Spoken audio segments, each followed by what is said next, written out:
অন্তর্বর্তী সরকার নির্বাচনের আয়োজন বাদ দিয়ে বাকি সব এখতিয়ার বহির্ভূত কাজ করছে বলে মন্তব্য করেছেন বিএনপির স্থায়ী কমিটির সদস্য আমির খসরু মাহমুদ চৌধুরী।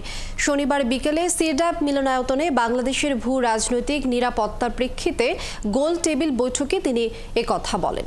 সিডাপ মিলনায়তনে গোল টেবিল বৈঠকে বক্তারা বলেন, পতিত সরকারের আমলে রোহিঙ্গা পাঠানোর পরিবর্তে উল্টো দেশে প্রবেশ করে গোপন চুক্তি করত। বর্তমান সরকার একই পথে হাঁটছে।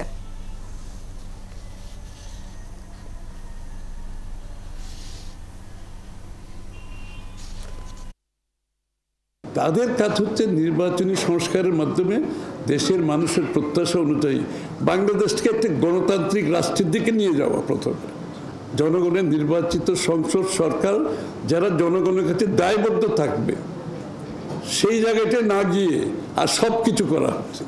আপনি দেখেছেন সব কিছু করা হচ্ছে, কিন্তু নির্বাচনী সংস্কারের ব্যাপারে আমরা কোনো কিছু দেখতে পাচ্ছি না।